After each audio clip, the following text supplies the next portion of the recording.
Good evening, everyone. I'll call to order the regular meeting of the City Council of the City of East Ridge, August 14th, 2025. I'd like to invite Charles Cochran up pastor from East Ridge Church of Christ. He'll provide our invocation, and then he'll lead us in our pledge. If everyone stand, if able.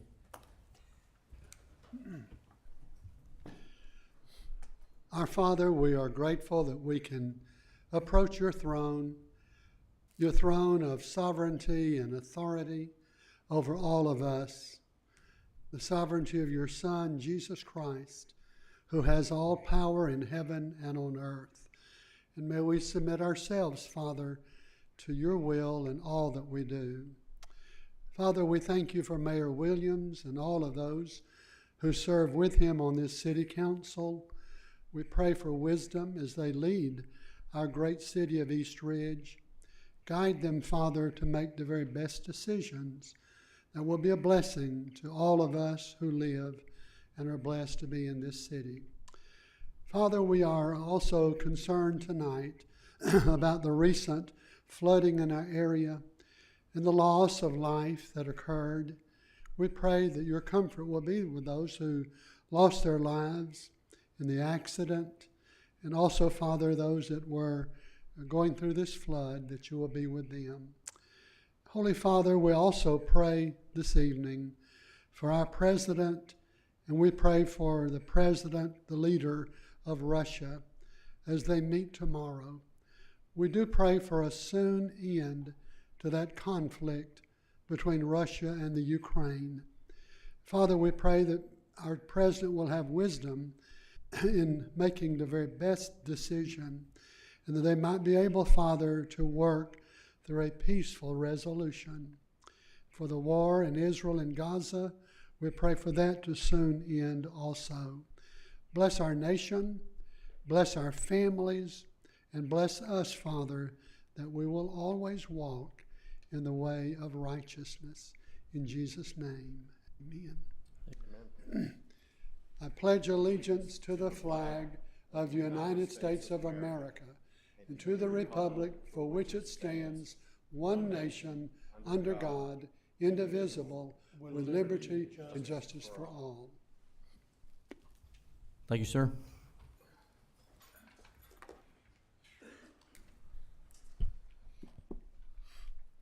Thank you. Roll call, Ms. Dietrich. Mayor Williams. Here. Vice Mayor Tyler. Here. Councilmember Cagle. Here. Councilmember Ezell. Here. Councilmember Witt. Here. City Manager Miller. Here. City Attorney Litchford. Here.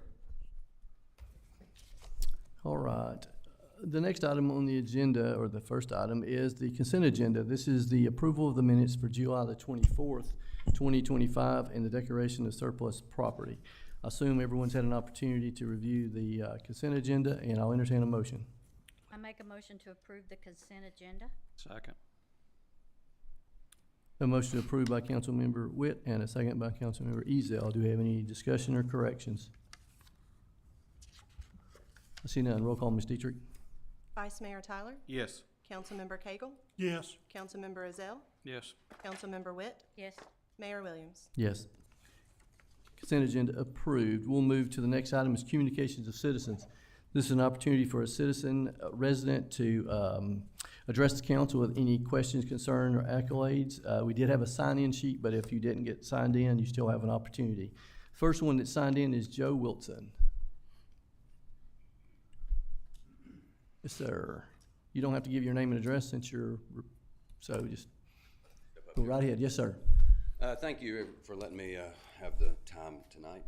I'm much like everybody else, and it's the conversation of the century. I've lived at 607 Southmore since 1998. A high water event occurred about 15 years ago, but in the last 2 weeks it's occurred twice, and this last time 3 inches of water went through my house. I don't know what has changed maybe downstream from me. I don't know if new construction or something has occurred in those areas that's creating this overflow. I don't know if it's TDOT on the interstate. And I know there's not an overnight solution for this, but I mean, something has occurred, something has happened, and I don't know what it is. I've got a few ideas, but I'll keep them to myself because I can't support him. So, but that's pretty much all I have to say. there any resource that I can go to? I've made attempts to contact the city, was told it's not the city's issue, it's the Army Corps of Engineers' issue. I bounced around the United States, finally got somebody in Kentucky. He wanted me to spend X number of dollars to maybe come up with an engineering plan that would work, and they may or may not approve it. But the back corner of my yard, one fence post is 2 foot lower than everybody else because the erosion is steadily just eating up my backyard. I don't know what the answer is, and I don't know if I personally can do anything.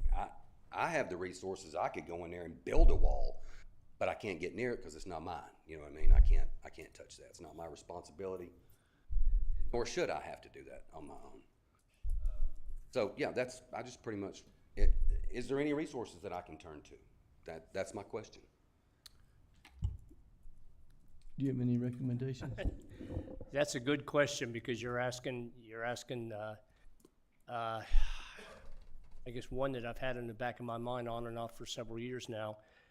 We should probably be looking at a comprehensive hydrology study for the city of East Ridge to take a look at everything in light of the development that's happened or occurred over the past several years. I've only lived here since 2016, but I have seen developments go up in wetland areas that really concern me. In some states that I have worked in, that was never to be done in the first place, but here it was able to be done because of the approvals through the Right. state and federal agencies. Be it as it may, our wetlands are dissipating, and that water, the impervious area are getting more momentum with asphalt, rooftops, driveways, and so forth. Where's this water going to go to? And I think the bottom line is we need to have some kind of a study looked at for the whole city on where our channels of water go to. I'm not an engineer. I'm kind of like you. Where's it all coming from? You've lived here longer than me. I'd be glad to sit down and talk to you about your ideas of where you think it's happened, and we could kind of exchange. Sure. But to really look at one area, we have to look at the whole city, I feel. Of course. Well, I'll go as far as to say I think we need to look at the whole county. We need to get the county involved as well. Yeah, I'm just at my wit's end. I mean, that's what it is. For it to happen twice in 5-week period, but it's only happened one other time since 1998. I've lived here through when the creek was completely blocked behind Kmart, and it didn't do this then. So I don't know. I'm a real estate appraiser, so I don't know about the new construction that's went down around that creek that's really built it up. I don't know if it's TDOT and their beautiful walls that they've constructed for us. I don't know. I don't know if somebody's done something to their house and to change the water flow. Well, Jeff, maybe you and I can sit down and discuss where some of this goes and come up with some kind of a plan of action. But I know it's excluding the 6.7 inches of rain that I've been told was measured through a gauge, a water gauge, somewhere around there. But in 3 hours is an awful lot to dump. But if you are incurring this as often as you say, 4 or 5 weeks ago, something has changed, and be nice to be able to put your finger on it. Sure. Well, Tuesday was the wettest day, the second wettest day since stats have ever been recorded, and that goes back to 1879. Yeah, I heard there was 7 inches per hour that fell on that Well, it was 7 inches over a 3-hour period. 3-hour period.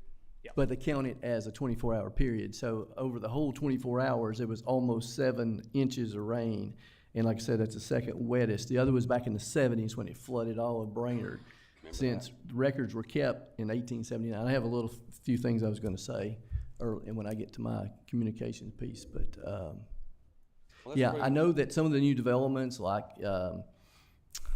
Life Care and the soccer field, we've seen some of the residents in Lansdale Park and even over on Hilton Drive say that their flooding has gotten better from those developments because they cannot push water off. They're required to retain their water and not displace it onto. Yes. But others upstream, I'm not sure, you know, I'm upstream too, and I've seen some heavy rain come through my front yard as well on Tuesday. But again, that was record historic setting rainfall for Tuesday, but. Yeah, I completely agree with that, and I know that's a hard ask to move that much water for any municipality, for anywhere, unless you're on a, you know, downhill slope. But anyway, I mean, I would be interested in hearing any ideas, or if there's anything further I can do. You know, I'm gonna speak to this here when I get to my communications, but we'll need every resident that's been impacted by water intrusion in their house to contact the city. We're working with TEMA, and we're gonna be submitting, disaster recovery assistance from TEMA and FEMA, so hope we can get some relief from, the federal government or from the state of Tennessee. Okay. But I'll mention some more about that in a few minutes. Okay, all right, thank you. I appreciate your time. Thank you. The next one on the list is Gail Phillips.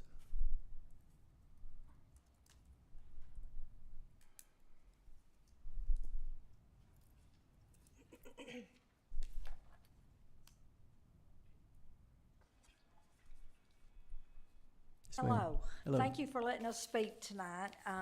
We're Larry and Gail Phillips, we're the co-chairmans of Jones Memorial Barbecue that's coming up September the 20th, and I'm passing a flyer around, and I'd like to invite you, and I have a free ticket for everybody to come and bring your families, and it's September the 20th from 10 to 4. We will be doing pork, beef, and chicken, and to believe it all, this is our 47th year been doing this in the community. Really? And I got 47 years. So this is something the community always come together. I had somebody, a young person ask me the other day, she says, isn't that when the Tennessee and Alabama game is? And I said, well, we do show the ball game. So come, I think there is a ball game. I don't know who's playing that day.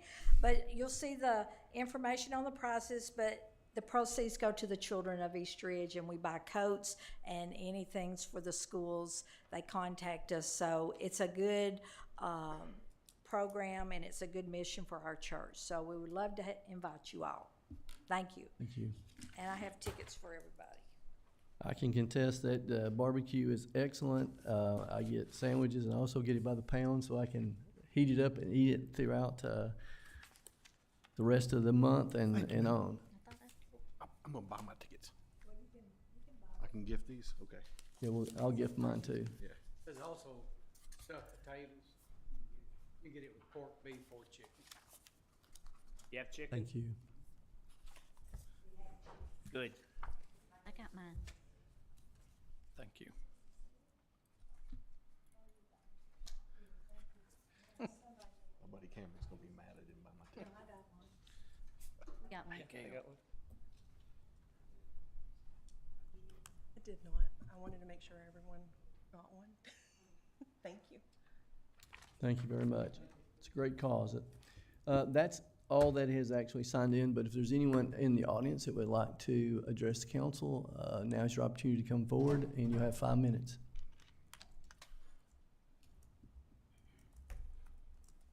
All right, May I address it as a citizen, not as a council person up here? okay, All righty. I agree that this is the worst flooding we've ever had, because I've lived right down here on Thomas for the last 20 years. 2 weeks ago, when we had this other bad rain, the water didn't get up down there at all.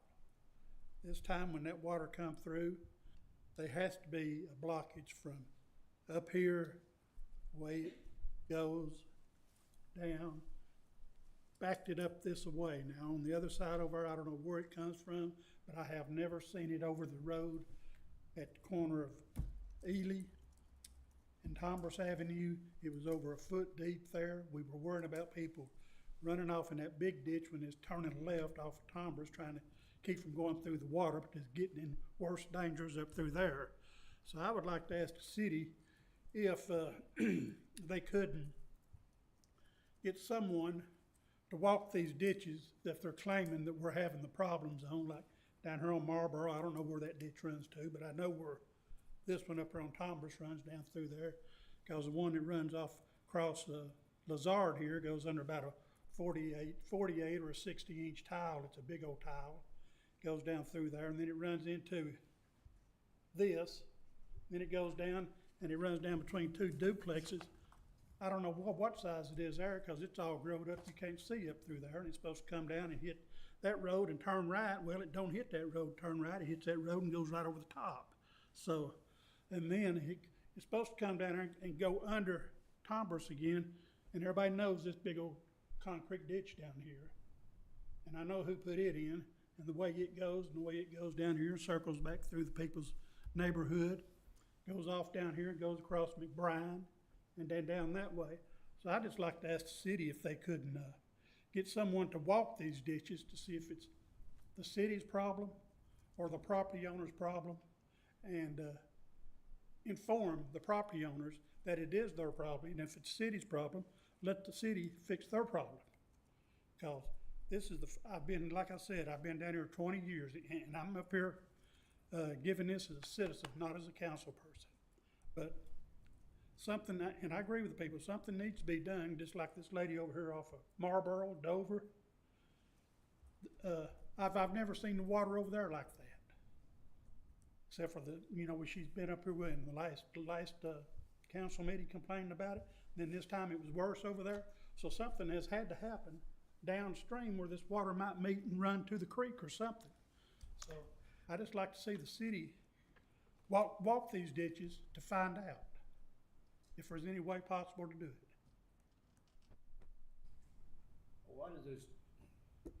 A lot of those ditches are on private property. But the concrete ones, are you talking about walking the concrete ones? No, I'm talking about walking all the ditches to find out if it's the property owner's problem or it's the city's problem. And if it's the property owners that's got it blocked up down here, that's where the ditch should have been a 36-inch pipe, and they've come in there and put a 12-inch pipe to fill in their backyard. That's the kind of problems I think we've run into, because that could be. I've Yeah. seen that not just in this city, but in other cities I've served in. I'm just questioning whether the city has the authority to be walking back onto private property, because all ditches in the back are not owned by the city. They're owned by the residents. They're the property owners. well, I'm just bringing up. yeah, I know, but a lot of these ditches, I'm talking about these plastic tiles and stuff, the citizens bought the tiles, the city put them in. That's in the front. That's in the front. They've been some in the back. I can take you, show them to you. But they've been some of them in the back.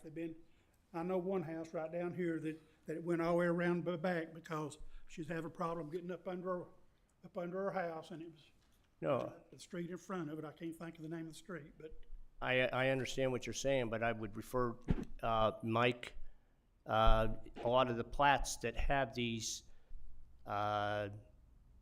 swales and ditches in the back that are some of them are concrete, that's not the city's responsibility per the plat that was recorded. So if we did something back there over the years, that's just because we did it doesn't mean it was right that we did it. You said that some of the back the city had done tiles? yes, sir. And then this concrete ditch over here is running through people's backyards, coming off way down through there to the. Yeah, the one that the lady was here two meetings ago in regard to, No, I'm talking down here off of Tombras. okay, That ditch Okay. down here is off Tombras way. It goes down here and it goes across a couple of streets and goes up here and it comes down a street to where at first we had the grate tile, the grate on top of it where the water run off the road into it. Then they took that grate up, put the tile in it, covered it up. And it's small tile, and so it goes on down the road there a little further, hangs a right, and then it goes off down beside his house, right into her backyard. And that was done several years ago, because the lady, I'm not gonna mention her name, but I can show you the house, yeah. but there's things like that, we need to find out who has downsized their ditch. When it's like over here, beside this house that my granddaughter lives in. Yeah, That's a humongous ditch. we've had, Put some cheap tile in it. Right. Cover it up. Well, first thing I'm gonna know, it's gonna be backing all up on these people up here. yeah, we have that we have the ditches in some of the rear yards that I have seen over the past several years. You have people that have put fences up that creates a blockage of the water. You have people that have tree trims, inert material, grass clippings and so forth that end up causing a dam to be created. That's all on private property. My question is, do That's we the property have, owner's fault. I know, And they need to be aware of that it's their fault, that they could be liable for their neighbors for the water backing up onto them. I understand. What I'm saying is, do we have, code enforcement wise, I cannot have a code enforcement officer walk onto a person's personal property. They have to have permission to do so. And when a person has I'm asking the same thing here. If you're asking for the city to have an employee going back and trespassing, that could be deemed as trespassing in people's rear yards. But then I've been told a waiver for us to walk on their property, that wouldn't be nothing to stand on. If I was to walk up and say, Mr. Jones, would you sign this so we could go back here and find out what your drainage problem is? You could get a waiver permission. I mean, consent is certainly a valid exception to a warrantless inspection here. A lot of these, what you're describing, would require some sort of an inspection warrant to be able to go on the property to inspect. But if they consent, we could. Right. But they can't go on the property without the permission of the property. You know, that's a door knock. Walk up there and ask them. So, you know, that's something I just thought about because, you know, Mr. Miller knew how excited I was the other night when I called him, because that's the first time I'd ever seen that water that high over there. And it's about like that going into the house. And this is right down here on Tomber, so that tells you the water was bad. Yeah, 7 inches in 3 hours. That's If it was right. 7 inches over 24 hours, it wouldn't accumulate as fast, but it But- was a fast rain in a short period of time. I'm not disqualifying the damage. I'm gonna talk about we're trying to get some assistance, but, you're gonna have flooding when you have that much rain in that short a period of time. But we've got a problem down here. What backed all this water up here? From out here on Ringo Road, because it comes from the top. The water was coming down like a river on the Right. west side of Ringgold Road. It was coming down, it flooded out Valvoline oil that was almost 2 feet deep in that area. Mike, am I correct? Mike Williams? That's not the first time that's happened. I know, but what happened was it was actually going behind, out by the, it was going behind the, over around the splash pad. It wasn't going over the splash pad. Between the splash pad and the recreation center, it was flowing out there like a river, and it was going down east, and it was going down south. And that is you the had area a- where we just done some new stormwater runoff. So we have upgraded that infrastructure from Kingwood, the old Kingwood Pharmacy, all the way down to the old Rite Aid. Well, yeah, So that had to new Mike- infrastructure that's been upgraded to handle more water flow, and it still overflowed in that area. You're talking about, is that 18-inch? We upgraded it. 18-inch drainage pipe? Jeff Sykes with Ace Engineering. The majority of it is 18-inch. You have some 24-inch Okay. pipe. With the amount of, You have some cross drains.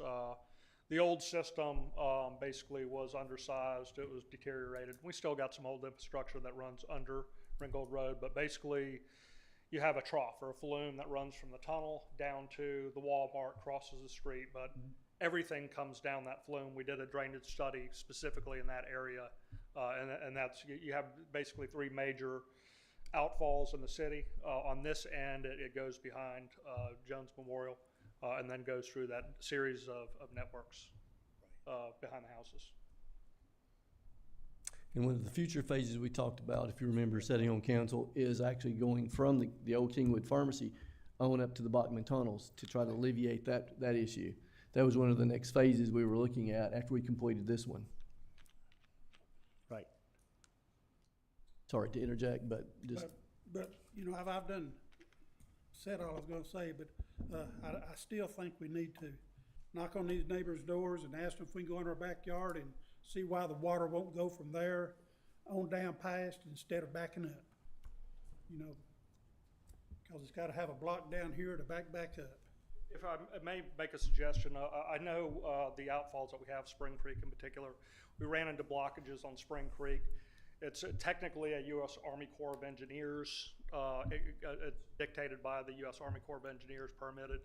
But there's a lot of felled trees that, you know, routinely we run into, especially when we do the creek cleanup.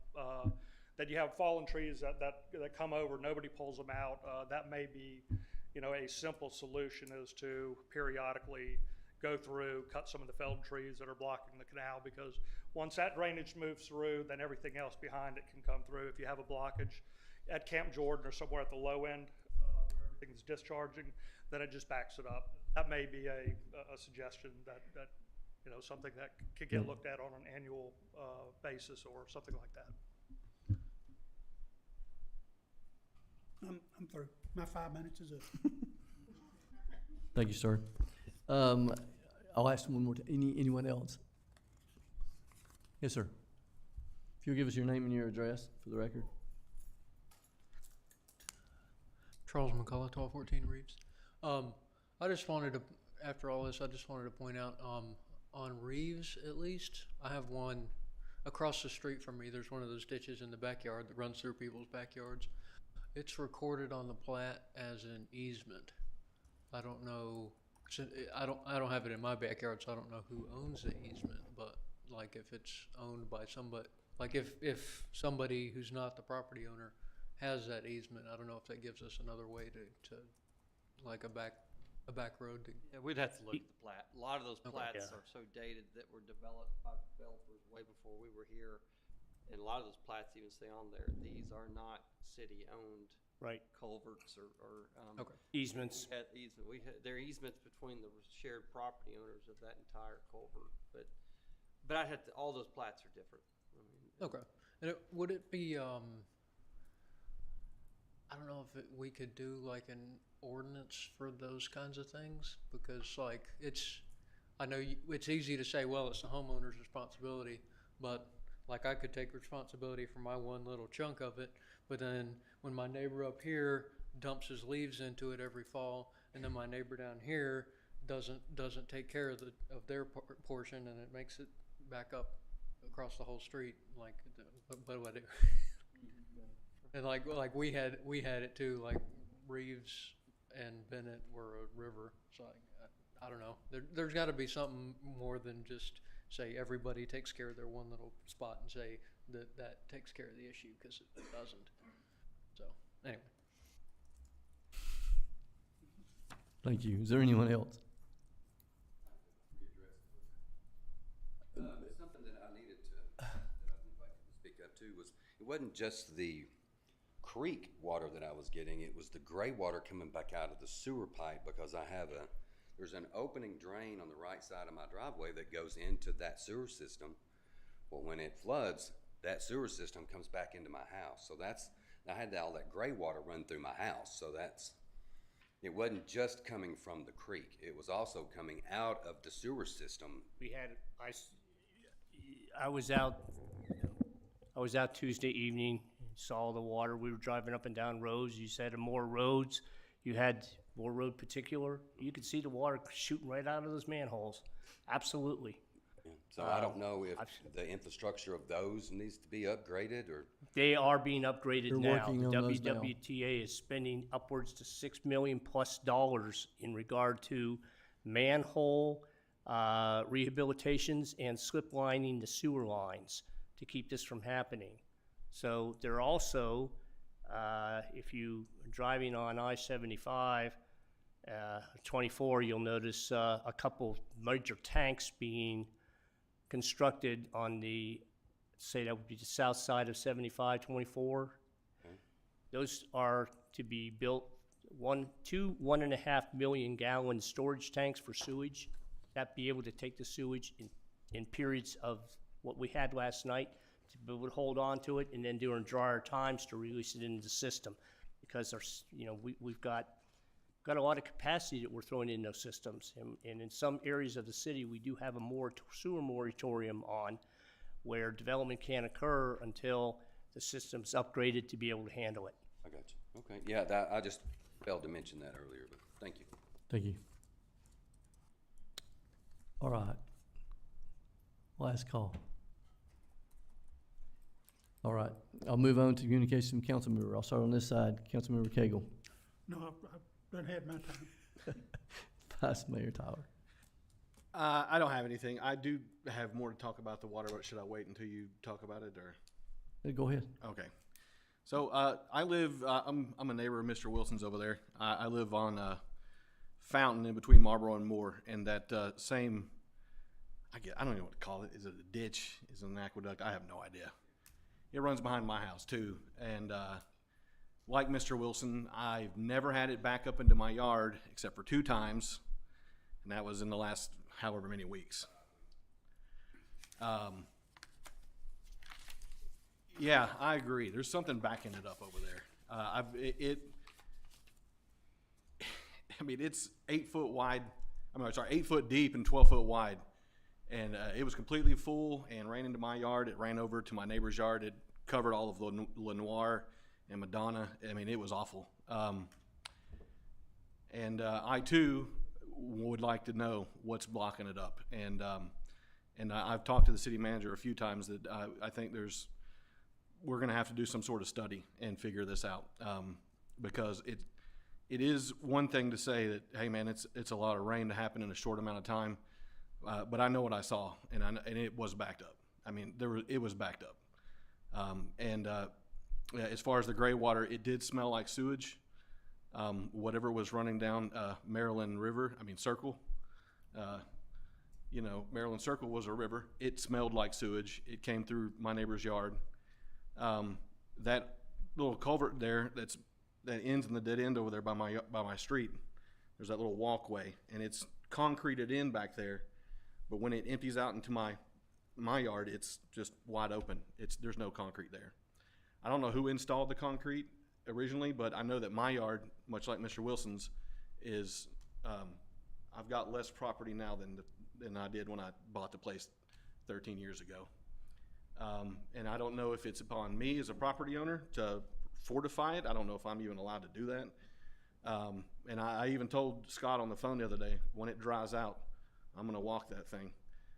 If I get arrested for trespassing, I'll apologize after the fact, but I'm gonna walk it because I'd like to know what's coming back there. And then as Mr. McCullough pointed out, I mean, I'm not gonna claim 100% innocence on this one, but I've seen my neighbors throw their grass clippings and leaves and branches back in there, and it's a big ditch. You don't expect that thing to block up, but it's gonna run down and it's gonna block it up somewhere along the way. So it's gonna be harder to hold people accountable when it's blocking up down here, but the guy a mile and a half is the one who threw all his stuff into the creek there.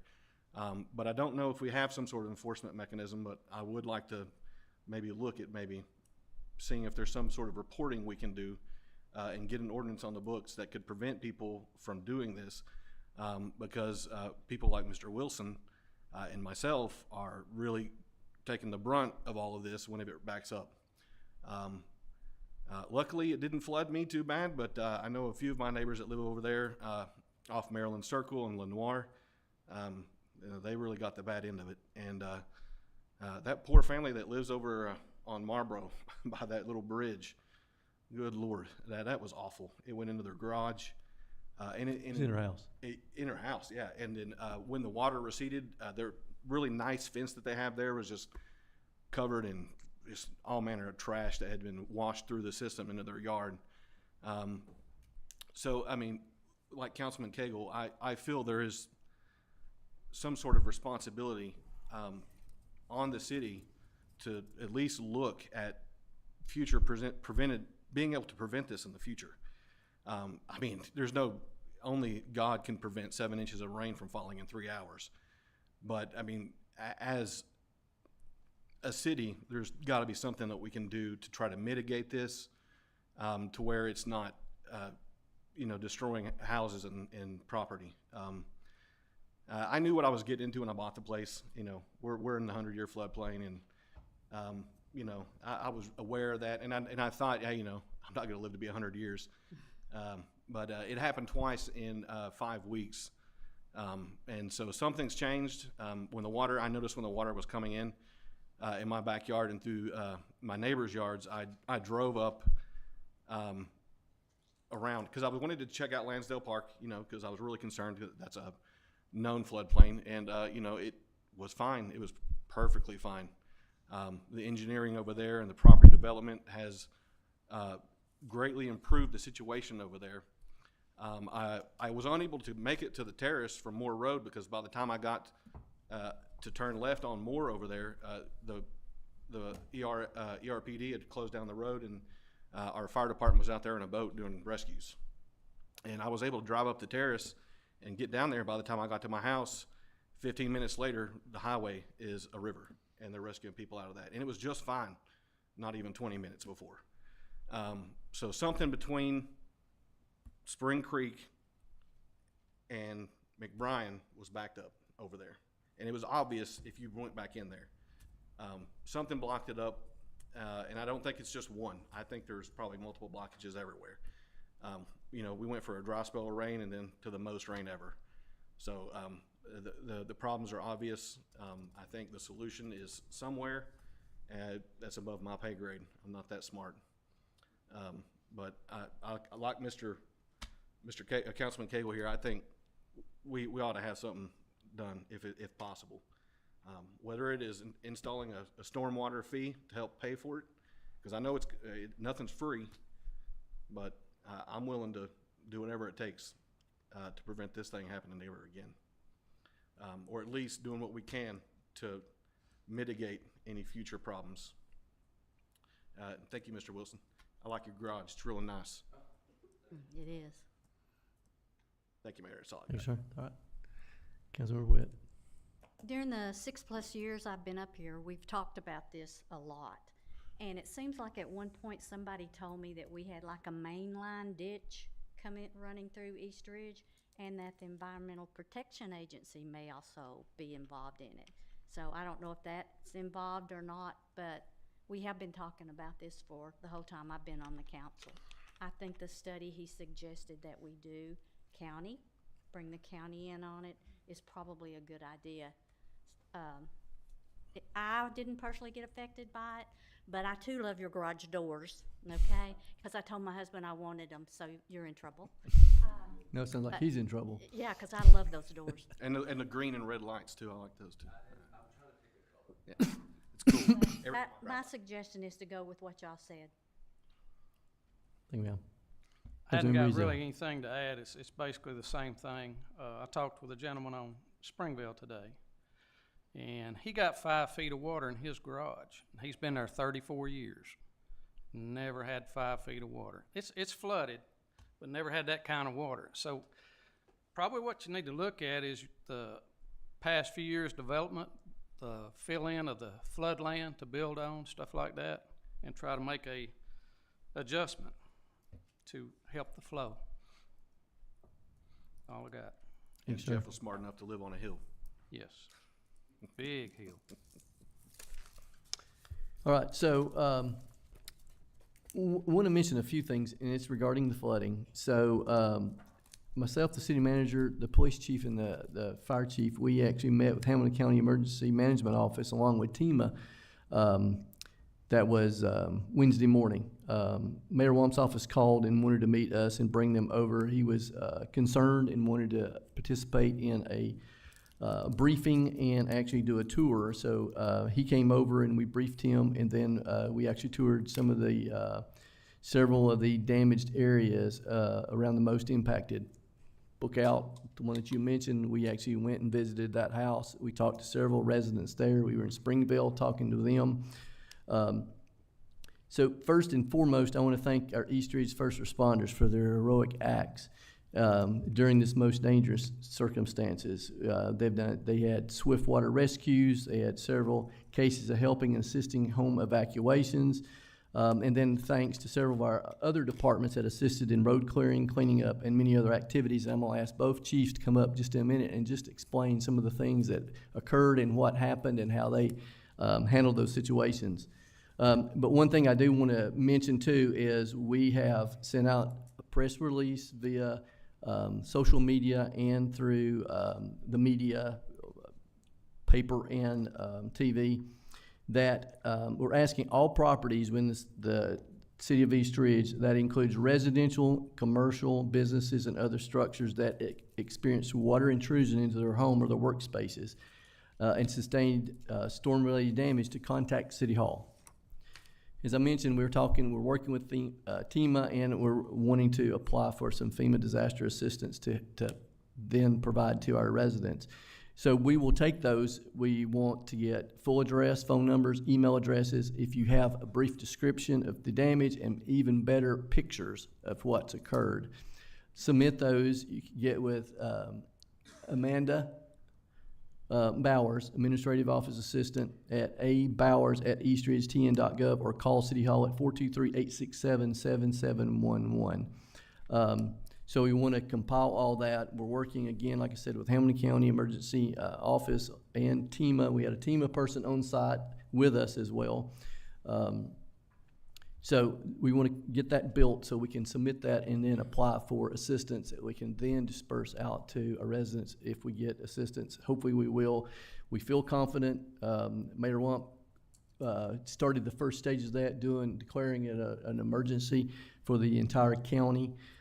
So share that with everybody you know. We're trying to get that published and pushed out and inform everyone that possibly been impacted by water intrusion. The other thing I want to mention is we did have a family of 3 that lost lives from a tree that fell on their vehicle within the city of East Ridge while traveling north on South Moore. So we want to provide our thoughts and prayers for that family. Then later yesterday, a 4th fatality was confirmed around the East Brainerd area that was previously reported as a missing person. The city also is collecting contact information from organizations and individuals that are willing to help flooded residents, with us keeping a list of volunteers that can contact the city. So then the residents can contact the city and get a list of those organizations. I know the Optimist Club, I know the Food Pantry, there's other organizations and churches that are wanting to get behind and provide assistance for people that are impacted. So that also is Amanda Bowers. So if you're interested in supporting and helping, there's also an organization that's going to be taking money. We'll have more information to come. I've had several conversations with 2 different businesses and organizations that's wanting to help with donations and being a collection point for that. We will get that information and share that when we finalize those methods. But you also can reach out to Amanda Bowers here at City Hall to get on the list to help or with donations. Also, American Red Cross is still currently open for shelter at Brainerd Rec Center if anyone is having issues and needs emergency supplies and or a place to stay temporarily. That's all I got about that. So I'm going to ask, I'll let you choose, one of the chiefs to come up and give us a little briefing summary of what occurred and what you guys and your staff and your teams did. Chief Williams. Yes, Mayor and Council. Basically, I'll go over a little bit of what happened on August the 12th. Just after 5 p.m., we started receiving calls of water rescues. East Ridge Fire and East Ridge Police immediately responded and answered these calls. A request was made to Tri-State Mutual Aid for swift water rescue resources and engines to cover our stations. We established a unified command post at our Station 1. We received assistance from Catoosa County Fire Rossville to cover our stations. We also received assistance from Catoosa County Fire for boat crews, Hamilton County Stars, Dallas Bay, Bradley County, Hamilton County Sheriff's Office, and then we had to make an additional call for Hamilton County Hazmat due to the large oil spill at Valvoline Oil Change. We contacted the Office of Emergency Management, Hamilton County. They coordinated buses for transportation of evacuated victims during this incident. Our first responders evacuated over 60 people, made 19 water rescues, and also rescued over 10 animals. I'm extremely proud of the fire and police and all the mutual aid agencies. We work together so well. Everyone was given tasks. All the tasks were completed, and many lives were saved during this flash flood. If not for our first responders, the outcome could have been much worse. Speaking from experience, I have been deployed on a couple of FEMA deployments, one in Houston and one up toward Newport when we had flash flooding. We can't predict flash flooding. It's weather. Weather's one of the hardest things to be very accurate with. We talk about, our ditches and stuff like that. What we saw in our ditches that were stopping a lot of these ditches up were landscaping, stuff that had washed out of people's yards. Ditches could have been cleaned prior to all this. But we saw a lot of stuff that had been in yards that had been washed into these ditches, contributing to a lot of that issue. However, we had flash flooding on Ringo Road. We didn't have any stoppage. We didn't have any issues with our ditches on Ringo Road. So it was just a large amount of water that we received in a short period of time. And we can't control that. What we have to do is we just have to answer that call for that. Later that night, we did receive a call on a large tree that had fallen on a vehicle on Moore Road. Eastridge Fire, Eastridge Police, Hamilton County EMS responded. Once on scene, we made a request for 2 large wreckers from Brooms Wrecker Service, and a mutual aid request was made to Chattanooga for a USAR team. USAR team is a urban search and rescue team. They specialize in incidents like this. The crews worked for over 2.5 hours to remove the vehicle from under the tree. Once the vehicle had been removed, we then gained access to the patients by using extrication tools. And of course, that's when we found 2 adults that were deceased and 1 child that was deceased. Continue to keep our first responders and the families of the lost in our thoughts and prayers. Thank you, sir.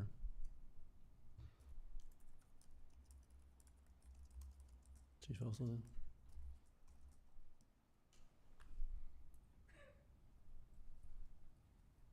Well, Mayor, Council, the full understanding that I may be just a little biased towards our first responders.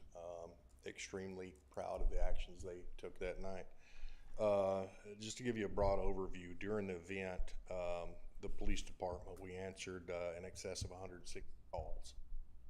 And that's not just one officer, 1 call. Multiple calls required 3 or sometimes 4 officers, depending on it is. Fire department did an outstanding job on the Swiftwater rescue. We have a tendency of putting about 30 pounds of gear on an officer, try to keep them out of water above their knees because they don't float. But we also assisted just outside of our borders. I-24 was shut down. We sent officers over there. So, just kind of add up the, we effectively had 12, 13 officers that answered in excess of 160 calls, and many of those did require more than 1. So we held day shift over. Again, proud of them. We had officers working 16, 18-hour days during this event. So, and not an ideal, when you're wet all over, it's not the best working environment. So, in addition to all of the other things still happened. We still had some citizens. We answered overdose calls. We answered, civil disputes and disorders and people fighting. So again, just to give kudos to our guys, fire and police, I think they handled the situation exceedingly well based on the conditions they were presented with. Thank you, sir. Yes. Kudos and thanks to the first responders. I had a few other things, but it's not important. That was, the most important thing is making sure everyone's safe. Everyone returned home. We did have loss of life, unfortunately, but could have been worse. I'm going to now hand it to the city manager. Thank you, Mayor. As as a result of our heavy rains, Valvoline Oil ended up being probably one of the worst businesses that got hit. They had several feet of water that cascaded inside and then down below where they have the lifts, their pits. Anyway, it mixed along with all their oil down in the pits, and a lot of the water coming out of there that was flowing across our park out there, Pioneer Park, and the splash pad had oil product in it. Therefore, we had to close both Pioneer Park and the splash pad until further notice. We're gonna make sure that it is cleaner out there and that we don't have oil residues that could come back and hurt children or young adults that are utilizing the park and or the splash pad. So please bear with us on that. Your health and safety is utmost concern to us, and we just want to make sure that everything is hunky-dory with it when we reopen Pioneer Park and Splash Pad. If you came in the front entrance of City Hall tonight, you'll notice we have a kiosk sitting in the one corner. We had the state of Tennessee get involved with us. We're involved with them with a driver service kiosk that was installed today in the atrium. It was provided to the city at no cost by the Tennessee Department of Safety and Homeland Security's Driver Services Division. I want to thank Cameron McAllister sitting in the front row. He was the one that worked with them to get this coming to East Ridge. It offers the citizens a convenient way to complete select driver services transactions such as renewing or duplicating a license without traveling to a full-service driver services center. I believe the one over there on Bonnie Oaks.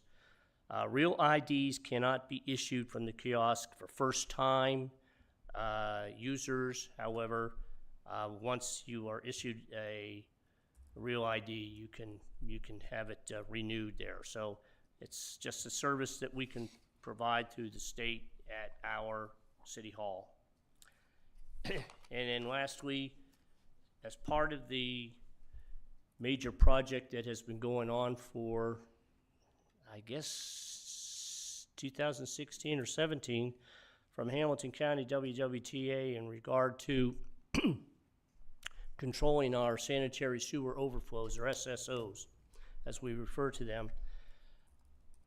They are realigning and our manholes, adjusting them, sealing them, and then also getting involved with slip lining and situforming our lines to be able to keep water intrusion into the system, especially groundwater, and treating it.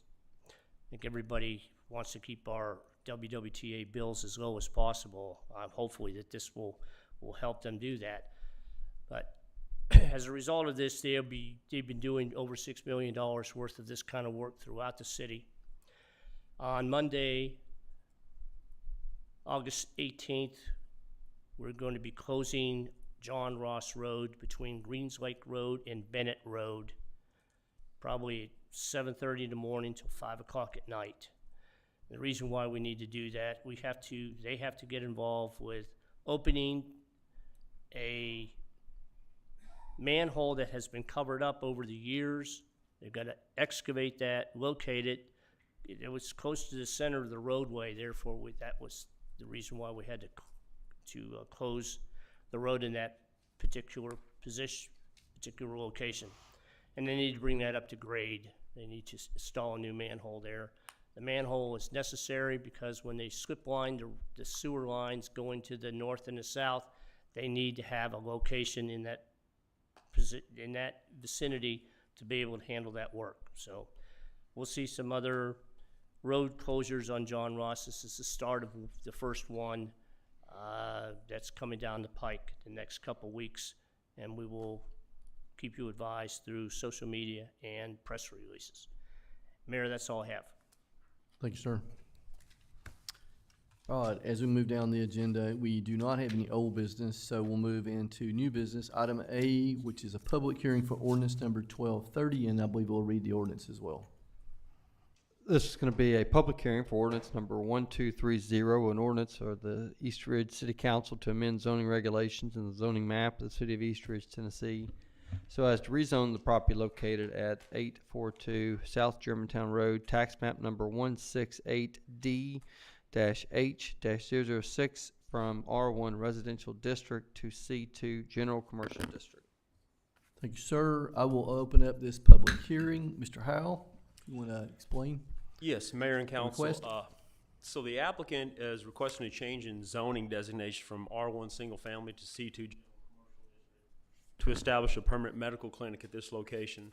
The property does lie in a transitional area with mixed land use from C2 to O1 Office District to a low-density residential district consisting of 1 and 2 single-family homes. The subject parcel does sit within this transition zone, making it a focal point for evaluating compatible land use changes. The subject parcel has previously accommodated various non-residential uses, including TLC, which is Talk, Listen, Communicate, a Montessori school, and most recently was approved by the City Council to be used as a medical clinic through a use on review. The current zoning request aims to formalize and stabilize this use by establishing an appropriate permanent zoning classification. While C2 zoning would permit the continued operation of the medical clinic, it also allows for a wide range of general commercial uses, which may be too intensive for the surrounding resident context. As such, council may wish to consider a specific zoning condition that the property may only be used as a medical clinic. This approach would allow the applicant to continue operations while limiting the scope of commercial activity to a use that has already been established and accepted. Thank you, sir. So I have opened up this public hearing. So is the applicant present? Do they want to come and add anything to the this applicant here? Yes, she is. Okay. You don't have to, but if you'd like to, feel free. If you'll give us your name and address. I'm Aline DeFiglia. My address is 4127 Briar Street. And I appreciate the previous approval by the Planning Commission, and I hadn't heard of the option to just do C2 just as a medical clinic. And I'd like to just consider that there might be other uses, commercial uses of the property that would be consistent with a medical clinic, but not that. So if there could just be like a wider use than just specific medical clinic. I intend to hold the property for quite a while. I'm an East Ridge resident myself. You know, I'm looking many years to hold the property, but I'm also wanting to just make certain that there's good resale value if I do ever decide to sell it. Thank you, ma'am. Any questions, council, from the applicant? All right, thank you. Now I'll offer an opportunity for anyone, since this is a public hearing, that is in favor of or in opposition. Now is your opportunity to come forward and address the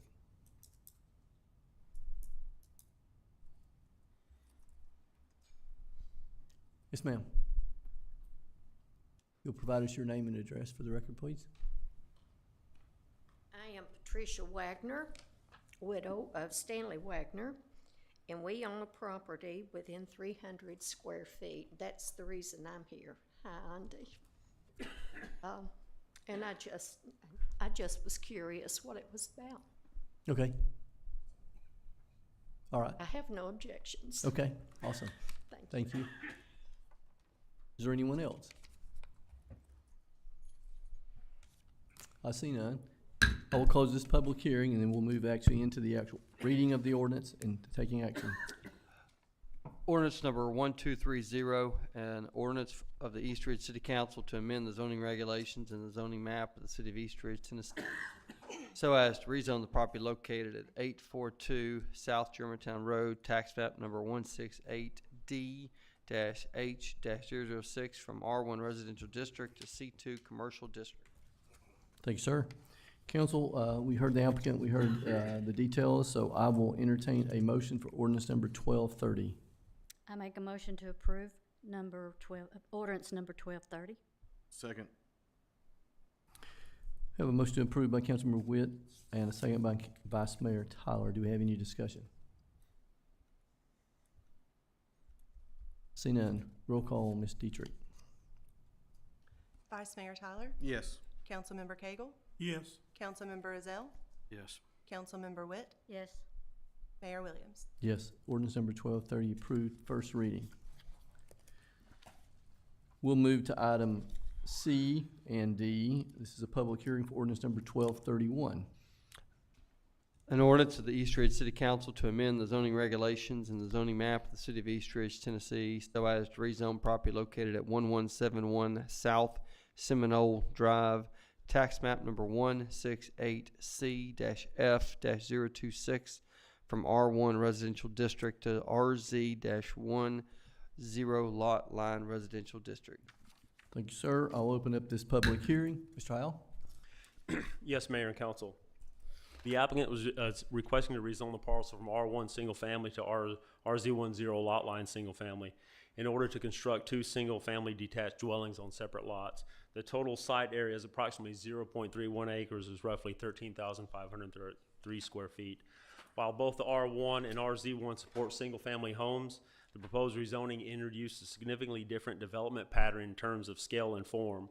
The zero lot line format with smaller lots and narrow frontage departs from the established character of the surrounding neighborhood.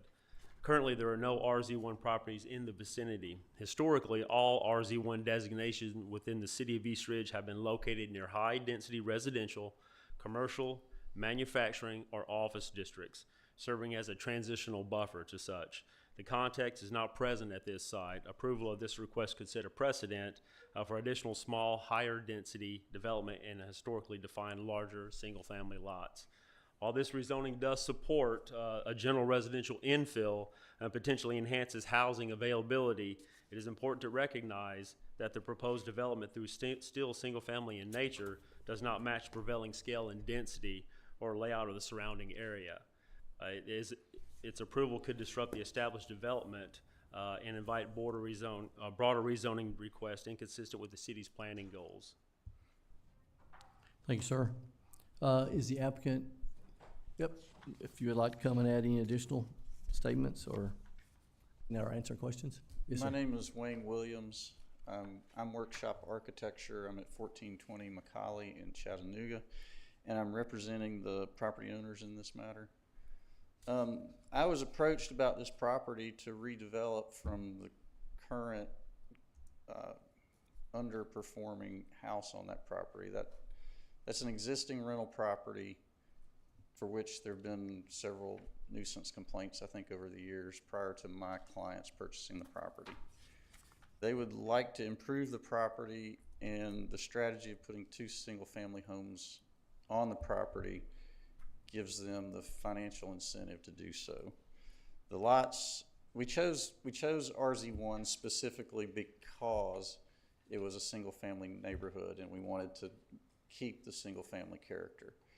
Both lots are conforming lots. There'd be no variances required to build on these lots once they're created. Thank you, sir. Council, any questions this time? If I understand it right, the house that's there now, you're gonna tear down and build 2? Correct.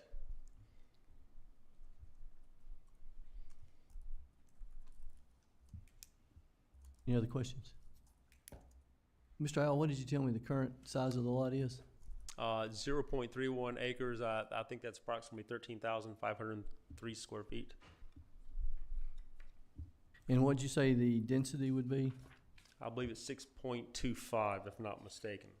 That would be the future, if approved, 6.25? Proposed density 6.45. I do apologize. 6.45. And remind me again, what is the current density in that area? 3 dwelling units per acre. So Thank you, sir. Thank you, sir. Is there anyone in the audience that is in favor or in opposition? Yes, if you'll come forward and state your name again for and address for the record. Charles McCullough, 1214 Reeves.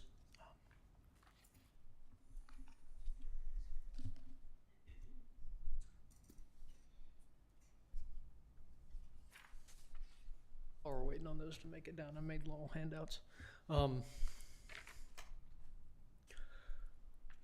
As Mr. Howell said, it's a spot zone. It's not consistent with anything else that's around. There have already been some problems in the area with and even in the R1 single-family housing with, houses being bought up by like the house flip to rent kind of people.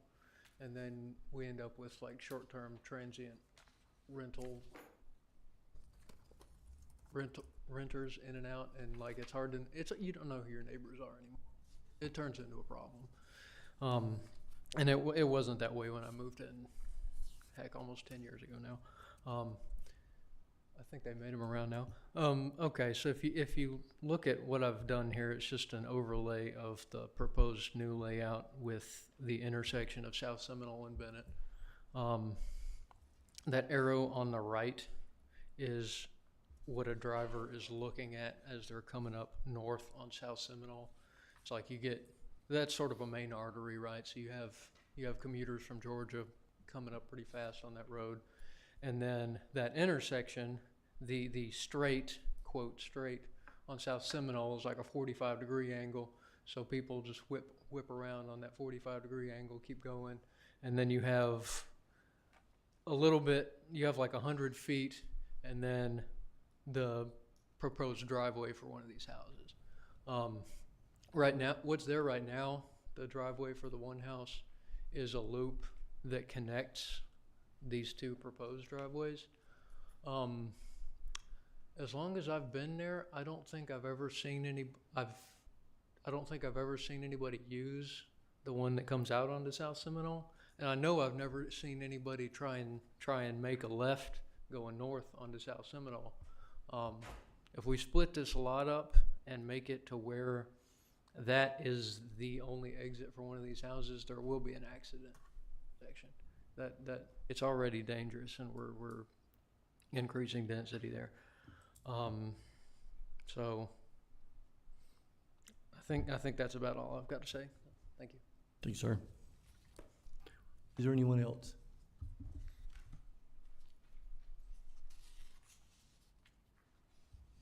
Council, do you have any questions? Can I respond to concerns about the driveway? Yes. So I see on his diagram, there is a driveway across the street actually closer to the intersection than the one proposed. In addition, that driveway is proposed, and if you wanted to prefer that we move it farther away from the intersection, that's possible. Thank you. Council, any questions? I have one question. Mr. McCullough mentioned something about short-term rental. That's not possible with the RZ1 zoning, is it? It is not. Yeah. Okay, I didn't think so. Yeah, I didn't mean like short-term rental, like Airbnb kind of thing. I just mean like people moving in and out like every 2 Okay. months.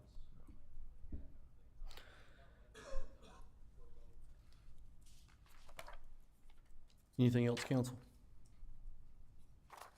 I do have one. I always do. I try to go last. So that was a question I had as well. So currently looking at it, it does have a circle drive. So with this new layout, I'm looking at this, it appears that, and you correct me if I'm wrong, exiting out from each of these, you would be basically backing out into South Seminole or into Bennett. Is that a correct statement? Just like every other home on the street, yes. Okay. You can speak, but come up here and make it brief. You already had an opportunity. My concern is really more with the field of vision, like where the driver's looking, like you're facing this direction, and then all of a sudden that intersection. If you drive that road, if y'all wanted to like delay it a week and go drive that road, that way over here is not in your field of vision. The way, like there's a driveway right as you're driving it. There's a driveway like right there at the intersection, but it's okay because you're looking right at it. This one is way over here. You're making the turn. You don't see it until you've already made the turn, and you're right here, and then somebody's backing out right in front of you. Like, I don't know. That's what I'm worried about now. Thank you, sir. Any other questions? Any other statements, sir? I don't think so. Okay. All right. I'm sorry. I think I've responded to that. Okay. All right, I will close this public hearing, and then we'll move into the actual reading of the ordinance. An ordinance of the East Ridge City Council to amend the zoning regulations and the zoning map of the city of East Ridge, Tennessee, so as to rezone the property located at 1171 South Seminole Drive, tax map number 168C-F-026, from R1 residential district to RZ1 zero lot line residential district. Thank you, sir. Council, I will entertain a motion for ordinance number 1231. I make a motion to deny ordinance number 12. Do I have a second? Second. I have a motion by Councilmember Witt and a second by Councilmember Ezell to deny ordinance number 1231. Do we have any comments? Seeing none, roll call, Ms. Dietrich.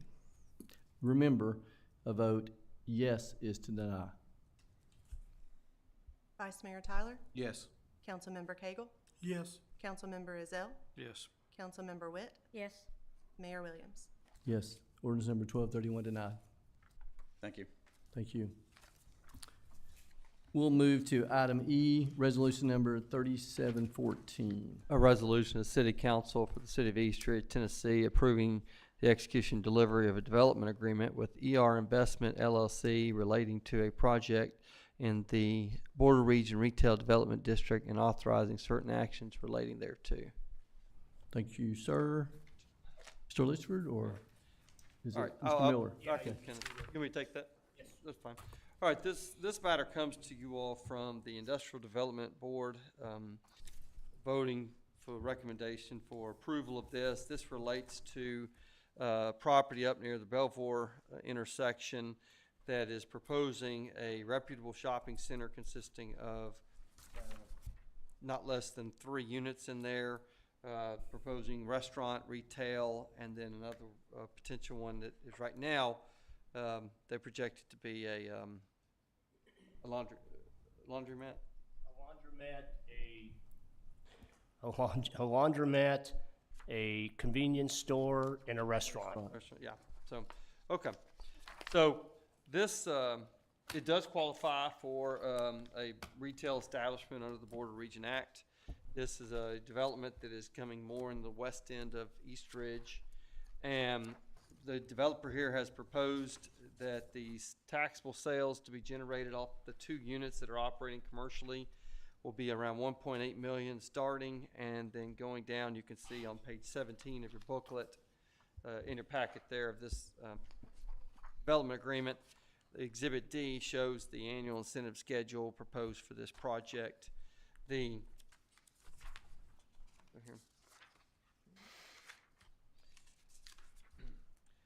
proposal for this is a 70-30 split, but keep in mind that this is a 30-70 split with respect to the 2/3 portion of the development being used for the retail establishment. And so for this purpose, you'll see in your packet that the city would receive around just a little bit under $500,000.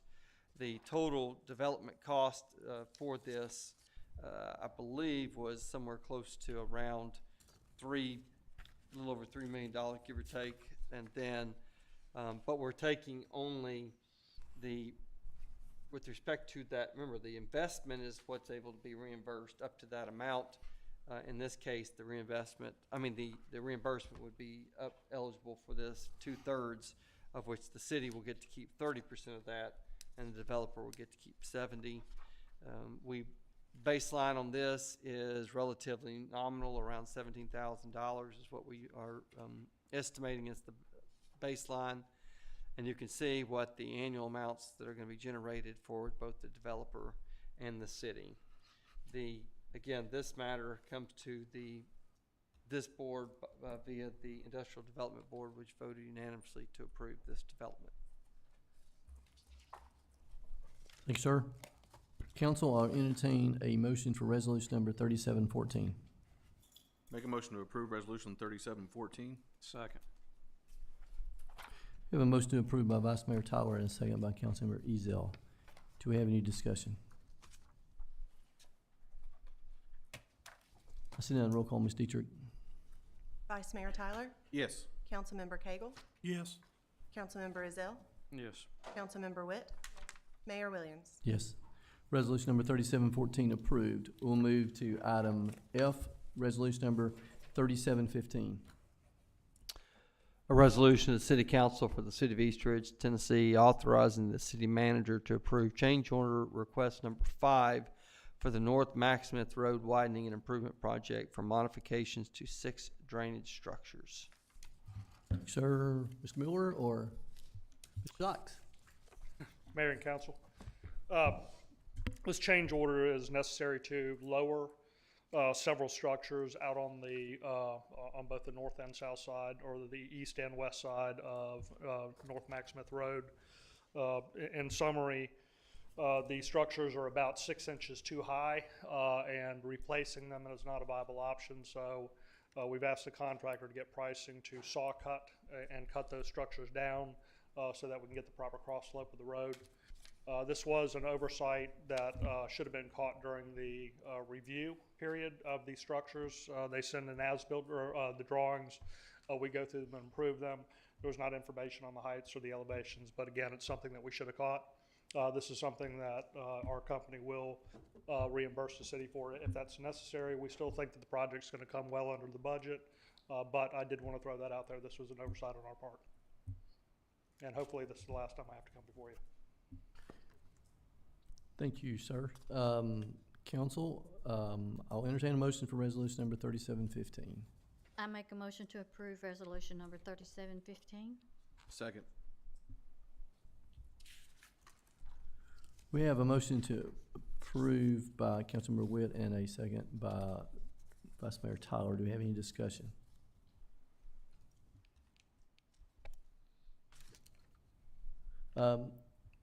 When do you expect, I see the hours, when do you expect this to begin and be completed? We've already given them instruction to begin. It's under a force account. We've ran into some difficulty negotiating costs with the contractor. They keep coming back with these very exorbitant prices.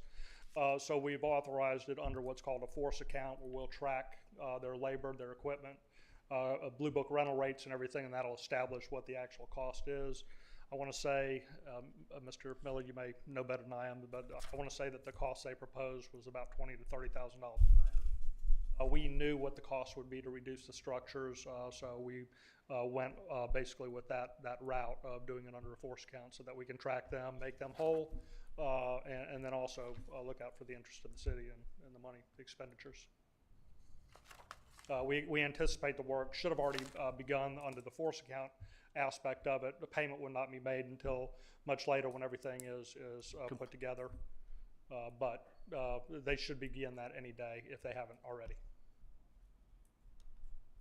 Okay. Did you have something? No. Okay. You covered it. So, Adams contracting cost breakdown is $23,671. ASA cost breakdown is $13,129. The resolution states $23,671. So we're paying only for the Adams contracting portion. Well, Is that I what I'm think that hearing we're or not? authorizing an amount Not to exceed. Right, and not to exceed, but we anticipate that the cost will come in closer to the 13,000, or quite honestly, we think it'll be less than that. Okay. think I'm it'd sorry. be- I'm just trying to get clear. Yeah, I think it'd be safe to say that the cost is probably gonna come in halfway between the 13 and the 23. Okay. Just, Adams has been high on a lot of their change orders, a lot higher than what we feel that it should be. So, I think the last Not two to we've had exceed, to, we've had to proceed under force count for the last two items that we requested pricing for. Okay. Just trying to get clear from reading this. All right. Any other questions? All right. Roll call, Ms. Dietrich. Vice Mayor Tyler, Yes. Councilmember Cagle, Yes. Councilmember Ezell, Yes. Councilmember Witt, Yes. Mayor Williams. Yes. Resolution number 3715 approved. We'll move to item G, resolution number 3716. A resolution of the City Council for the City of East Ridge, Tennessee, authorizing the purchase of 6 Ford Interceptor sport utility vehicles from Lonnie Cobb Ford through the Tennessee Department of General Services statewide contract listing number 209 pursuant to Tennessee Code Annotated 12-3-1201B for use by the East Ridge Police Department. Thank you, sir. Chief Olston. Mayor, council, this is for 6 patrol vehicles. They will be used by frontline officers. Total price is $344,640. Out of that, the upfitting of certain equipment will be brought out of the drug fund for $77,364. And this was included in this year's current budget. Thank you, sir. Council will entertain a motion for resolution number 3716. Make a motion to approve resolution 3716. Second. Have a motion to approve by Vice Mayor Tyler and a second by Councilmember Whitt. Do we have any discussion? I see none. Roll call, Ms. Dietrich. Vice Mayor Tyler? Yes. Councilmember Cagle? Yes. Councilmember Azell? Yes. Councilmember Witt? Yes. Mayor Williams? Yes. Resolution number 3716 approved. We'll move to item H, resolution number 3717. A resolution of the City Council for the City of East Ridge, Tennessee, authorizing the purchase of 13 patrol rifle packages for the East Ridge Police Department from Troy Industries in the amount of $23,114. Chief? Mayor, council, this is to purchase 13 patrol rifle packages. We're calling them packages because they do include the suppressors. I think we've explained to most of you the suppressors are very important for hearing integrity for the officers, especially in situations that are close quarters. These will go to front line officers. Total price on 13, and they will replace rifles we now have issued that are most are approaching 20 years old. Total price is $23,114, and it was also in this year's budget. Thank you, sir. Council, I'll entertain a motion for resolution number 3717. I make a motion to approve resolution number 3717. Second. Have a motion to approve by Councilmember Witt and a second by Vice Mayor Tyler. Do we have any discussion? See none. Roll call, Ms. Dietrich. Vice Mayor Tyler? Yes. Councilmember Cagle? Yes. Councilmember Azell? Yes. Councilmember Witt? Yes. Mayor Williams? Yes. Resolution number 3717 approved. We'll move to item I, resolution number 3718. A resolution of the City Council for the City of East Ridge, Tennessee, authorizing the purchase of a firearms training simulator for the East Ridge Police Department in the amount of $19,030.41. Thank you, sir. Chief Usleton. Mayor, council, this is to purchase a basically laser training technologies. This is a new system. I know many of you have used some of the simulators that we use. This is kind of an expanded thing. It also allows us to do some force-on-force training. It integrates with our current weapons. A lot of the laser stuff, the total price on that is $19,030.41. It was also included in the budget. Thank you, sir. Council, I'll entertain a motion for resolution number 3718. Make a motion to approve resolution 3718. Second. Have a motion to approve by Vice Mayor Tyler and a second by Councilmember Whitt. Do we have any discussion? They get to use this in the Citizens Police Academy? We will be able to integrate it into the Citizens Police Academy as well. It's a good selling point. Yes. Yeah, I asked the tentative if it was similar to, and I was told it was better than the one over at the county. Is better than the one sheriff's when department is. when you went through, it's better than that one. That's awesome. Any other questions? Roll call, Ms. Dietrich. Vice Mayor Tyler? Yes. Councilmember Cagle? Yes. Councilmember Azell? Yes. Councilmember Witt? Yes. Mayor Williams? Yes. Resolution number 3718 approved. We'll move to item J, resolution number 3719. A resolution of the City Council for the City of East Ridge, Tennessee, authorizing the city to enter into a professional services agreement with Dr. Jessica Pruitt to provide veterinary services for the East Ridge Animal Shelter. Chief Usleton. Mayor, council, this is to provide us with a veterinarian, Dr. Jessica Pruitt. She will shelter twice per week. This was budgeted into the budget of the animal shelter in this year's budget. I think this is going to enhance what we currently do, and I think with how we have the contract with her signed, will actually come in a little bit less than what we'd for this. Thank you, sir. Council will entertain a motion for resolution number 3719. I make a motion to approve resolution 3719. Second. We have a motion to approve by Councilmember Witt and a second by Vice Mayor Tyler. Do we have any discussion? Just a question. You said she'd be on twice a week. Is that, she's not gonna be doing surgeries and stuff? Is this just for spade neutering and vaccinations? Or? This is, well, and it actually will provide us to hold a couple of vaccination events through the year for the public. But she's mainly there to check, and the animals actually inside won't be doing surgery, but she can do the vaccination, she can do the health checkups, make sure they're healthy, all of those things that we currently outsource, take them to the vet. Any other questions? And just to clarify, there will be some expense if we do have to have an animal have some type of surgery that will have to go to a actual clinic, but this should cut down on a lot of those day-to-day transports to a vet. Right, because we don't have a technical surgical center there at the shelter, so they still has to go out to a hospital. Correct. We have an Exam, yeah. have an exam room, but it's not a surgical room. Correct. It's only exam. But your point, it does reduce the cost, taking them out. We're hoping to reduce costs, yes, and provide better care for the animals that we have. No other questions? Then roll call, Ms. Dietrich. Vice Mayor Tyler? Yes. Councilmember Cagle? Yes. Councilmember Ezell? Yes. Councilmember Witt? Yes.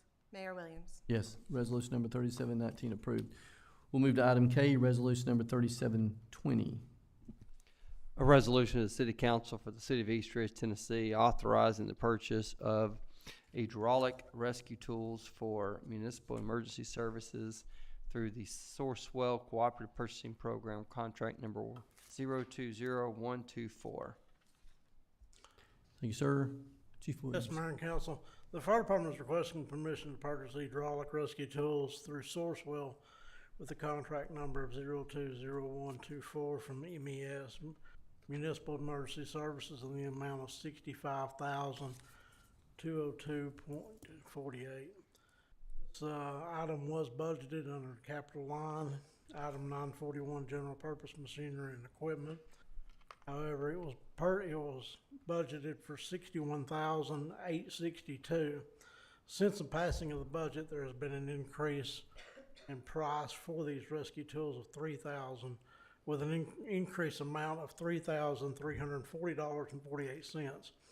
We are asking the council to approve this purchase of the rescue equipment with the increased amount, and the total amount will be $65,202.48. Thank you, sir. Council, I'll entertain a motion for resolution number 3720. Make a Motion to approve. Oh, Go ahead. make a motion to approve resolution 3720. Second. We have a motion to approve by Vice Mayor Tyler and a second by Councilmember Ezell. Do we have any discussion? See none. Roll call, Ms. Dietrich. Vice Mayor Tyler? Yes. Councilmember Cagle? Yes. Councilmember Ezell? Yes. Councilmember Witt? Yes. Mayor Williams? Yes. Resolution number 3720 approved. We'll move to item L, resolution number 3721. A resolution of the City Council for the City of East Ridge, Tennessee, authorizing the purchase of 10 sets of turnout gear for the East Ridge Fire Department from NAFCO through the Sourcewell Cooperative Purchasing Program, contract number 010424-LIO. Thank you, sir. Chief Williams. Yes, Mayor and Council. The fire department is requesting the Mayor and Council to approve purchase of 10 sets of turnout gear. This purchase will be from NAFCO through Sourcewell. With new gear, we will continue to provide our members with the highest quality of protection from fire debris and other hazards which cause cancer, injuries, and illnesses. The total amount for 10 sets of turnout gear is $39,960. This amount was budgeted under our line item 326, clothing and uniforms. Thank you, sir. Council, I'll entertain a motion for resolution number 3721. I make a motion to approve resolution number 3721. Second. Have a motion to approve by Councilmember Witt and a second by Vice Mayor Tyler. Do we have any discussion? See none. Roll call, Ms. Dietrich. Vice Mayor Tyler? Yes. Councilmember Cagle? Yes. Councilmember Ezell? Yes. Councilmember Witt? Mayor Williams? Yes, resolution number 3721 approved. Thank you. We'll move to item N, resolution number 3722. A resolution of the City Council for the City of Eastridge, Tennessee, authorizing the submission of a fiscal year 2026 Leaning into Communities grant application to Hamilton County Government for Phase 1 of the Springvale Park Redevelopment Project and committee local matching funds contingent upon award. Thank you, sir. Mr. McAllister. Yes, Mayor and Council. The City Administration is respectfully requesting authorization to apply for the fiscal year 26 Hamilton County Government Leaning into Communities grant. This is a new initiative that was issued by Mayor Weston Wamp's office to local municipalities to assist in essentially park and recreation development across all of the small cities within Hamilton County. And so the Parks and Recreation Department, along with the city manager, and I have put together a strategic plan that would outline the redevelopment of Springvale Park to include the relocation of the existing dog park, along with ADA compliant restroom facilities, installation of signage and security surveillance systems, repairs to the existing parking lot, and updated park signage for phase 1 of this redevelopment project. Attached in your packet, you'll have a copy of the grant application outlining the details of what the city would like to do with the grant funds. Additionally, you'll find the strategic plan that was created by our Parks and Recreation staff and some inserts from the master plan that was approved in January of 2024. The grant is for $250,000 is the maximum award from the county and would require the same match from local funds from the city of Eastridge, totaling a budget of $500,000. And the application portal will open September 1st. Thank you, sir. Council, I entertain a motion for resolution number 3722. I make a motion to approve resolution number 3722. Second. Have a motion approved by Councilmember Witt and a second by Vice Mayor Tyler. Do we have any discussion? Yes, sir. Yes. This particular grant, is it solely for Springvale? Or can it be used at Camp Jordan or other park? Any parks. It's open for any parks in the city. I asked that question because I guess, I don't think I missed any meetings. I never seen where we voted to have a dog park on Springvale, but yet we're trying to get money for it. So I was just curious how that came about. So we're requesting the authorization to apply for the grant, and then once we apply for the grant, we can determine which factors are included in the actual application. And that's why I asked if it could be used at Camp Jordan or anything. Yes. It can be used for any park within the city or any use that would be park related. I would like to add that the master plan that was adopted in 2024 in January, there's an insert on page 10 specifically for Springvale Park, along with page 28 that outlines the short-term and long-term goals of Springvale Park to include ADA restrooms, pickleball courts, and an expanded or relocated dog park.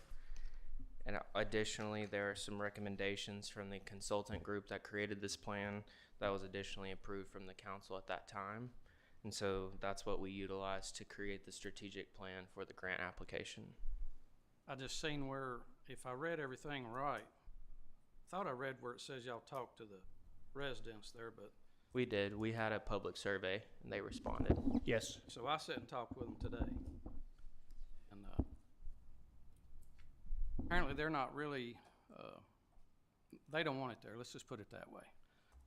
First question I got was, because I was talking about the whole phase 1, 2, and 3, you've got pickleball courts over here beside this guy's house that are gonna be lighted. So They won't have lights on them. they went out? They will not have lights on the pickleball courts. Must read that. I thought it said lights for the park and lights for the playground and lights for the. There's one security light that would be placed in the parking lot. If I can interject on this, I'm not so sure after the deluge of water that Springvale Park brought the other night. The chief and I were over there about 8 o'clock Tuesday night. There were 3 feet of water. That whole area was underwater. I'm not so sure that a pickleball court could sustain something like that, and or a playground. However, a dog park, because I was there the following morning, Wednesday morning, probably between 10 and 11 o'clock, and it was bone dry. So it's, you know, for a dog park, it would be good for that. But I think tonight we're only looking at putting in for the phase 1, which is the dog park. Correct. And the amenities. I know this was also included on the 5-year plan that was adopted back in 2017 or 18 for Springvale Park, was a dog park at Springvale Park. And it was repeated again in this 2024 to 2034 plan, master plan. So I guess tonight is where the council is either going to give us authorization to proceed with it, with the grant. We get the grant and we'll go forth with it. If not, that's it. Clarify a question he asked, I didn't quite hear the answer, was we go ahead and pass to apply for the grant. Does the grant do we have to specifically say we're gonna spend this money at Springville Park for a Yes. dog park? Yes, Yes. sir. So then if council don't decide to vote to use Springville Park as a dog park, then where does the money go? Has to go back? Correct. Okay. Yeah, this is site specific. Yeah. And the funds This is must be site utilized. and purpose specific, the grant. And the funds must be utilized within 12 months of award. And my next question was, you mentioned here a while back that you didn't think we could build anything on it. Did you get a clarification on that? We can build a dog park on it, yes, and we can build a restroom facility. And if you can look at the site plan, that's the last page where the site plan is. I had initially thought that the restroom facility should have gone where the existing parking lot is. However, that is in the floodway and I can't put it there. However, if you go further south, where the parking lot is, proposed new parking lot is, which is just abutting that 35-foot easement that we gave, that's gonna be the driveway into that development, that area is out of the floodway and we can put a restroom facility there. We can't at the northern end, we can at the southern end. We're also looking at the possibility of going across the street and doing it, and also looking at the possibility of building pickleball courts on that parcel of ground, which would be at the northeast corner, which you see that open area at the bottom right of the pictorial. However, that is in the floodway, so we took that out of it.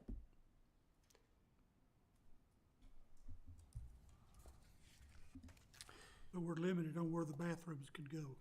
That, where we have it on this plan is out of the floodway, and any other place, we could put them across the street, but that doesn't make sense because I got people crossing the street, and it cannot go on the northern end where we have the existing parking lot, Councilman. It's in the floodway.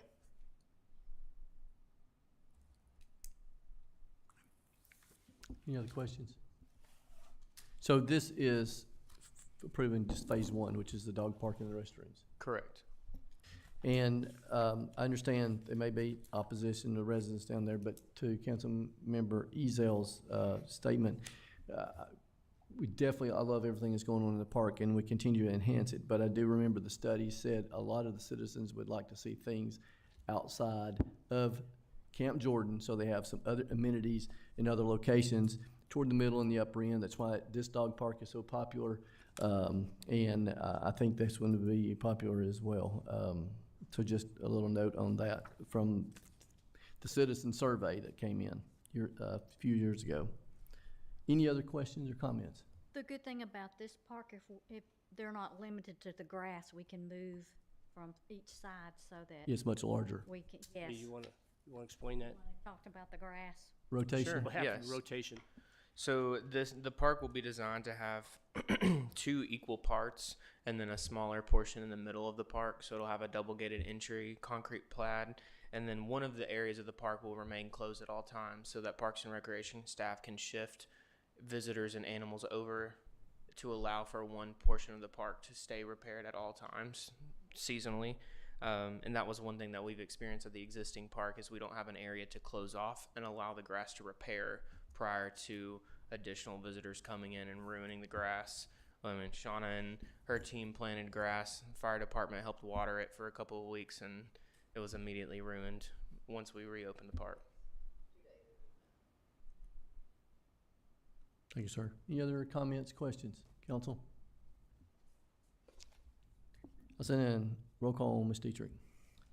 Vice Mayor Tyler, Yes. Councilmember Cagle, Yes. Councilmember Ezell, No. Councilmember Witt, Yes. Mayor Williams. Yes. Resolution number 3722 approved. We'll move to item N, resolution number 3723. A resolution of the City Council for the City of East Ridge, Tennessee, approving bids for athletic field suppliers for soccer fields at Camp Jordan Park for fiscal year 2025 through 2026. Thanks, sir. Ms. Giles. Yes, Mayor and Council. The Parks and Rec Department opened bids. Ooh, I lost my place again. I've done that all night. Sorry. On July 23rd for our soccer field supplies there at Camp Jordan. Again, we're a little late to the game, so this would be from July through June of next year. And below, you'll see that Corbin Turf and Harrell's are the 2 companies that came out on top of everybody. We had 3 bids, and I've listed out each of the products that we use on the soccer field, which vendor was awarded, and how much it would cost us per thing. Or per item, excuse me. Thank you, ma'am. Council, I'll entertain a motion for resolution number 3723. Make a motion to approve resolution 3723. Second. I have a motion to approve by Vice Mayor Tyler and a second by Councilmember Ezell. Do we have any discussion? See none, roll call, Ms. Dietrich. Vice Mayor Tyler, Yes. Councilmember Cagle, Yes. Councilmember Ezell, Yes. Councilmember Witt, Yes. Mayor Williams. Yes. Resolution number 3723 approved. We'll move to item O, resolution number 3724. A resolution of the City Council for the City of East Ridge, Tennessee, memorializing an appointment by Mayor Brian Williams to the East Ridge Planning Commission. Thank you, sir. First, I would like to go and say that I was very excited that we had a total for all 3 appointments tonight of 8 people that applied. Very encouraging. I had the privilege to schedule a meeting and meet with each one of them and speak with them for answering any questions, providing some of the background of the requirements and the duties of being on each one of these boards. So unfortunately, I have to choose one for each of the appointments coming up. Difficult decision, but I have decided that for the Planning Commission, I am going to appoint Casey Tuggle. So I will make the motion for, Second. okay, and I got a motion by Mayor Williams and a second by Vice Mayor Tyler. Do you have any discussion? Yes, sir. I noticed on Mr. Tuggle's application that he does not live in East Ridge. Is he required to live in East Ridge for that position? No. Okay, No, well, sir. Well, then that's the reason why he's not a registered voter in East Ridge, so, okay. Yeah, he is a property owner. Okay. Thank you, sir. Any other questions? Roll call, Ms. Dietrich. Vice Mayor Tyler, Yes. Councilmember Cagle, Yes. Councilmember Ezell, Yes. Councilmember Witt, Yes. Mayor Williams. Yes. Resolution number 3724 approved. We'll move to item P, resolution number 3725. A resolution of the City Council for the City of Eastridge, Tennessee, memorializing an appointment by Mayor Brian Williams to the Eastridge Housing Commission. Thank you, sir. I would like to appoint Wayne Thompson to the Housing Commission. So I will make that motion to approve Mr. Thompson. Second. Never mind, you have. Motion by Mayor Williams and a second by Vice Mayor Tyler. Do we have any discussion? See none, roll call, Ms. Dietrich. Vice Mayor Tyler? Yes. Councilmember Cagle? Yes. Councilmember Ezell? Yes. Councilmember Witt? Yes. Mayor Williams? Yes. Resolution number 3725 approved. We'll move to item Q, resolution number 3726. A resolution of the City Council for the City of Eastridge, Tennessee, memorializing an appointment by Councilmember Jeff Ezell to the Eastridge Industrial Development Board to fill an unexpired term. Councilmember Ezell. To appoint Tucker McClendon. Do you have that as a motion, or I'll? I make a motion, take Second. Tucker McClendon there. All right, we have a motion by Councilmember Ezell, and we have a second by Councilmember Witt. Do you have any discussion? I got one question. Yes, sir. I noticed on his application here, it says he's the deputy county mayor. So would he have a conflict between what goes on in Eastridge and what goes on in the county and his voting? I mean, there's always a chance for a conflict, but not one that would disqualify him by virtue of holding the position of his employment with the county. No, that wouldn't be a conflict. Thank you, sir. Any other questions? I'll say in roll call, Ms. Dietrich. Vice Mayor Tyler? Yes. Councilmember Cagle? Yes. Councilmember Ezell? Yes. Councilmember Witt? Yes. Mayor Williams? Yes. Resolution number 3726 approved. That is the last item on the main agenda.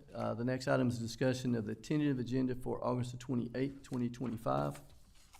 Under old business, ordinance number 1230 will be second and final reading. It's ordinance of the Eastridge City Council to amend the zoning regulation and zoning map for the city of Eastridge, Tennessee, so as to rezone the property located at 842 South Germantown Road, tax map 168D-H-006 from R1 Residential District to C2 General Commercial District.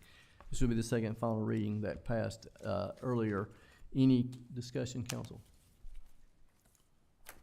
I see none. The next item on the tentative, which will be removed, is the ordinance number 1231, which got denied. So we'll move to new business, unnumbered resolution authorizing the assurance of interest-bearing equipment acquisition capital outlay notes in the amount not to exceed of $400,000. Mr. Miller? Thank you, Mayor. The council at a subsequent meeting approved resolution number 3703, which approved the city manager to move forward with pursuing the process of initiating a capital acquisition note for two items. Number one, a replacement dump truck that would replace a 2009 F-750 dump truck. The dump truck would come with a salt spreader and a plow. The sanitation department then would be the other vehicle, truck.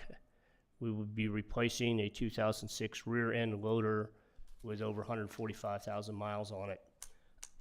We're looking at a 5-year capital note, basically noted as a equipment acquisition note, not to exceed 400,000. The resolution before you is one that has been provided to me by the Tennessee Municipal Bond Fund Department Division of TML, and this one would authorize the issuance of interest-bearing equipment acquisition capital outlay notes series 2025 in an amount not to exceed 400,000.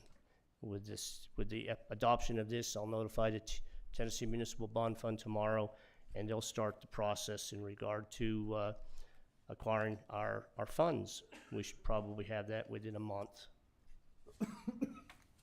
Thank you, sir. Council, any questions? I got one about the garbage truck. Is it gonna be a single axle, 20-yard single axle?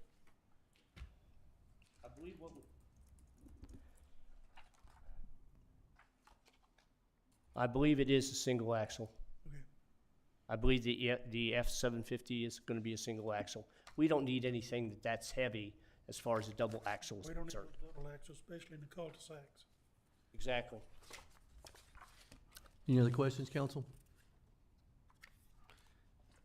I see none. The next item is unnumbered resolution approval of bid for athletic field supplier for baseball and softball fields at Camp Jordan Park for fiscal year 2025-2026. Yes, Ms. Collins. Yes, Mayor and Council.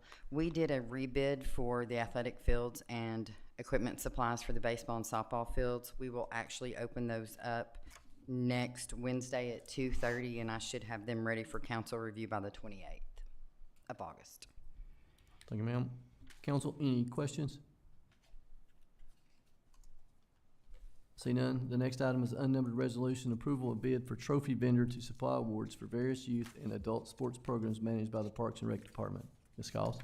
Yes, next Wednesday we will open bids for our yearly trophy award for all of our youth and adult sports programs. That will open August 20th, also at 2:30, and I will present that to council on August 28th. Thank you, ma'am. Council, any questions? I see none. Next item is unnumbered resolution approval for bid for professional sports photography services for various youth sport programs managed by the Parks and Rec Department. Ms. Scholes. Yes, Mayor and Council. Last year, we didn't do any sports photography and because it was more of a hassle for us. But this past year, I've had a lot of parents ask for it, so we have done another bid to try to get a couple of different companies in that will be a little bit more suitable to work with for our sports programs. And again, we do receive a percentage of it. That will also open next Wednesday at 2:30 for our review. Thank you, ma'am. Council, any questions? Only one I had, and I think I heard you answer it. We receive a portion of it, so it's not something that we supply. They purchase the photos. Correct, sir. Okay. So it would actually be to where I take, let's say my grandson is playing baseball.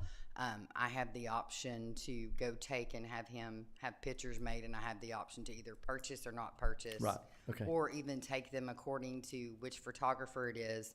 Sometimes they make you pay up front, sometimes they make you order online, but most everything now has went to online where they take your picture and then you go on there and order what you want, so. Okay, I was just Just curious if it was depends. included in the packet. Yes, Or mhm. not, and, okay. Yes, sir. Thank you. Sorry. Any other questions? See none. All right, we'll move to the next item, an unnumbered resolution approval, a proposal for audio visual equipment and professional integration services for venue 1921 at East Ridge. Ms. Scholes. Yes, Mayor and Council. So the City of East Ridge, I have solicited proposals from a couple of different AV professionals within the area. Input Group being one that actually did our City Hall. We've been working with them on the project here at venue 1921. Unfortunately, they still kept coming in a little bit higher than what we wanted. Actually, 2 years ago, I actually put out an AV bid that came in at over $250,000. And we've had 3 or 4 different companies out here.